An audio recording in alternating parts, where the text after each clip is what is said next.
Good morning. It's Sunday, November 2nd. If I don't look that great, as you know, I had a gathering yesterday and it was like, if not the best day of my life, among the best days of my life. And there's a price to pay for that, and I'm more than willing to pay it all. But that aside, MEL Talk number 3 about PTSD, I have been hoping to finish up by the end of October, when Domestic Violence Awareness Month was, but it is what it is. So it's November 2nd, a few days late. So the topic today is PTSD. And I will admit I had preconceived ideas of what it was and was not, based on what I heard from media, like it affects veterans, higher proportionally. It affects people who undergo traumas. But what I didn't know, and I knew it was life-threatening for people who are in the trenches every day, the veterans, the first responders, the people. But what I didn't know was that it doesn't necessarily affect someone immediately. There can be a delayed response. So after I had settled into a new job and a new apartment in August of 2024 and, just kind of plugged along day by day doing the best I could, I was utterly surprised when one random day, it was a Wednesday at 10 a.m. in April, I got triggered by a seemingly unrelated event and became immersed in the world of PTSD. And I had thought at the time, like I didn't know what was going on. I knew I was losing my mind, but I didn't know what was going on. I didn't know that I was going to walk out of work that day and not return for months. And I didn't know I was going to spend 7 weeks in a partial hospitalization program designed to be 2 to 4 weeks. And still, I had considered that I had failed the program. I have come to realize, the program pretty much failed me. It was just not the right fit. But that day, a seemingly unrelated event triggered something in my brain that just felt like a boundary violation. Even though it was completely unrelated, it just, I snapped. And suddenly, when people say PTSD is life-threatening, I assume they're talking about veterans and the high rate of suicide. And now I know, that can affect anyone, and it can definitely be extraordinarily life-threatening. So I was fortunate. I have a really good trauma-informed therapist, and she's we decided that I would go into this PHP program. And I don't regret that. The problem with this program for me was that it was very formulaic. There was one formula for everyone. They had different tracks. There was an anxiety track, a substance abuse track, a depression track, and a trauma track. But basically everyone had the same formula. There was no processing. You weren't allowed to talk about any details, and that was fine. I was definitely not ready for that. It was more about learning skills and coping skills and DBT and CBT and all these other acronyms. But it was, and it was okay, because that was probably what I needed to build on the foundation to further move on. But, they didn't fill out my disability forms in time, so I wasn't paid, my short-term disability, there was a lapse. I didn't get paid for a month. It was and they wouldn't listen to me, and it was a little frustrating. But what would happen was I was constantly getting what they say is triggered, and I wasn't real familiar with that term. It sounded like a demeaning term to me, and then I kind of now understand it. So it's not a demeaning term. It's just when something happens and you have a response, and it's not a conscious response. It's just a response. And my initial reaction was to judge that response. I am a bad person for having this response, instead of this is a response and I am not in control of this response. So ultimately what would happen was several times a week, I would end up literally fleeing the program. And I would go out to my car and I would either drive home, or I would go out to the car. And in one particular day, I remember I started calling people, and I was really upset and crying. And I had gotten triggered, and I wanted to talk to someone before I drove home. And the first 5 people I called did not answer. And I think I left maybe messages for some, maybe not even messages for others. And I called the 6th person, and he answered. And he said, "You sound terrible." And I said, "Well, I'm in this program." And I started going, and he's like, no, I don't know what's going. So I'm like, "Well, let me catch you up." And we ended up on the phone for 20 minutes. And that 20 minutes made a difference in that I was able to calm down enough that I didn't drive home. I walked back into the program and talked to my primary therapist and was able to eventually finish out the day. But oftentimes that wasn't the case. I would just drive home and just, or not go in at all. And one day I had been quote unquote triggered again. And I didn't go to the car. I just went to the waiting room. And the primary therapist came out and she said, this is the first time you've ever just sat in the waiting room. You haven't just left the building. And I said, "Well, I can't drive home. My hands are shaking so bad. It wouldn't be safe." And this look came over her and she said, "Oh my God, I am so happy to hear you say that." And I'm like, "Wait, what? This is awful." And she said, "Oh no, my dear. You've shaken every time you've been too shaky to drive. You just haven't noticed. And the fact that you are now noticing is progress in and of itself."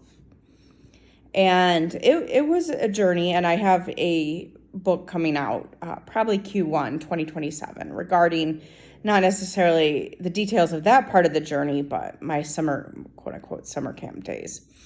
And it's part spiritual and part humorous and part a scathing indictment of a billion-dollar industry that does not lend itself to a cycle of helping people who are struggling with various things. So ultimately, I did my best. The number one symptom that was the biggest red flag for everyone that I was struggling was I just stopped talking. Melissa Meyer, stopped talking. I didn't talk to anyone. People I knew, people I didn't know. The outpatient program I was in outside of the primary therapist didn't know what my voice sounded like for weeks. I think it was 3, 4, 5 weeks. So that's a pretty shocking symptom. There was one day I went to a resale shop in Oak Park after the program, and I bought a $3.50 bowl. In fact, I have it here. Let me empty it so I can show you. Now known as Brene's bowl, because Brene the cat loves this bowl. And I was so knee-deep in it that I wasn't sure I should spend the $3.50. And I bought it. I bought this bowl. And when I left to go back home, it was in walking distance. There were 2 ladies on a bench, and I stopped them, and I said, "Hey, can I ask you something?" And they're like, "Yeah." And I said, "I just bought this bowl at the Brown Elephant. It's $3.50.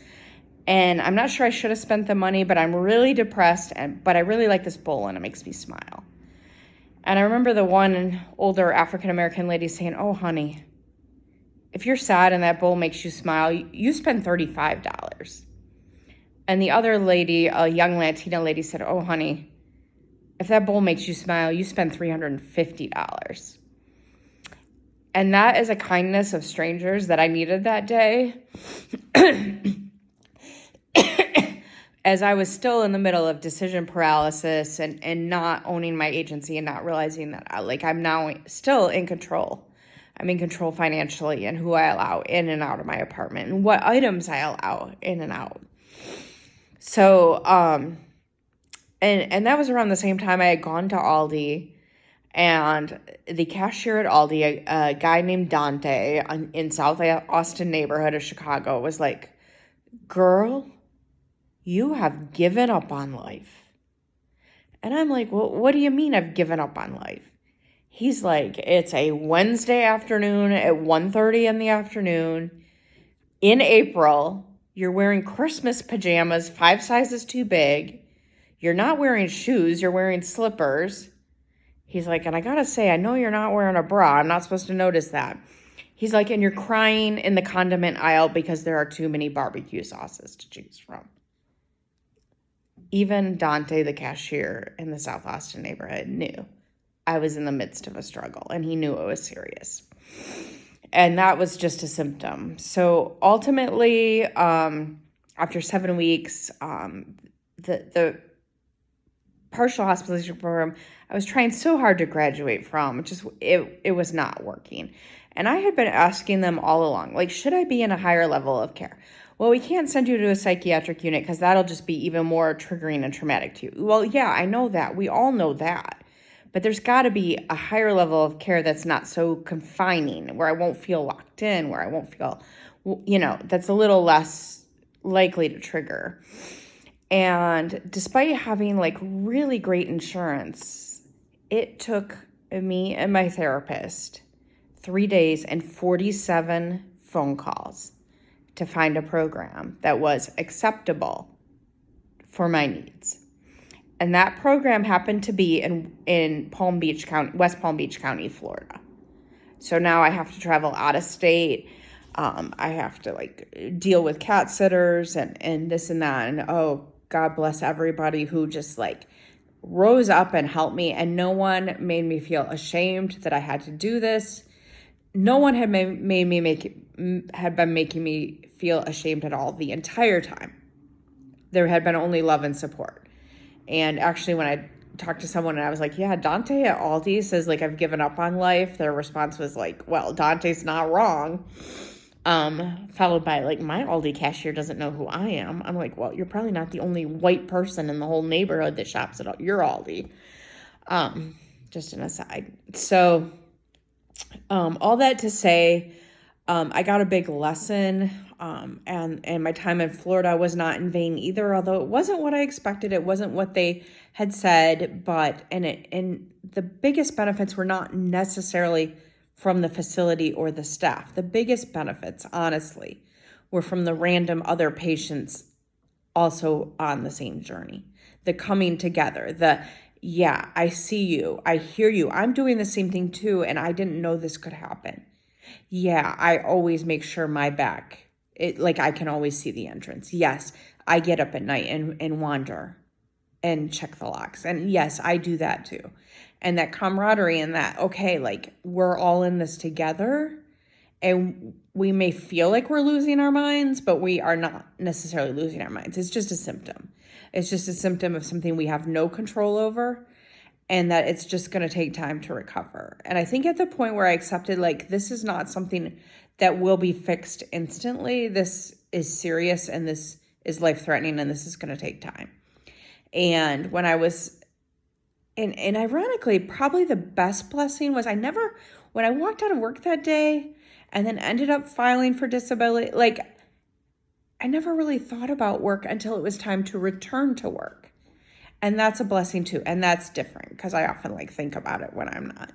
And it's like, no, I knew deep down, there is no way, if I'm in decision paralysis where I am feeling odd about buying a $3.50 bowl, that I should be at a job where I'm reviewing serious documents for compliance and protecting the welfare and rights of other people in general. I should not be doing that until I am much better. So all this to say, yeah, I have a publication coming out, and that's great. But all this to say, if your friends are struggling and if they're reacting in strange ways, judgment probably isn't the best first option, as tempting as it is. And I did it myself. Oh, so-and-so says they have PTSD. And of course, I know people joke oh, I have PTSD from this. I do it too. I still do it. And maybe it could be considered insensitive, but it is what it is. That's not necessarily going to stop, but maybe be aware of it. And if someone's overreacting, way over the top, and you love them, maybe confrontation isn't the best thing. Maybe a deep dive, a gentle deep dive is a better approach. But PTSD, who knew? I didn't know. It could be delayed. It's not that you suffer a trauma and within a week or two you have PTSD, though it could have just happened randomly months later. And that is the piece I didn't know. And probably it's a good thing I didn't know, or I would have been worried about it happening. And when it happened, it was sudden and it was terrifying. But I got through it, and I got through it because of the people who loved me and supported me and didn't care about any of that. So, and a lot of those people were in my apartment yesterday, which is why I'm muddle of Tiger Balm and Biofreeze and Voltaren gel and Advil and prescription meds. And there was an asthma attack last night in the middle of the night, and the doctor's like, what do you think triggered it? And I'm like, well, probably laughing too much yesterday. And that's not a bad thing. But I just wanted to bring you that education, that PTSD. It's not a one size fits all. It's not, you definitely have this set of symptoms. It's not you spend your entire time dissociating or you spend your entire time living, but there are elements of that, and it's brutal. And I just wanted from a first person's perspective. And now I'm on the other side of it. And I'm now in a place where I can say like, wow, I am loved. And I think I see points where I love myself. And that, my friends, is the most glorious blessing of all. So peace.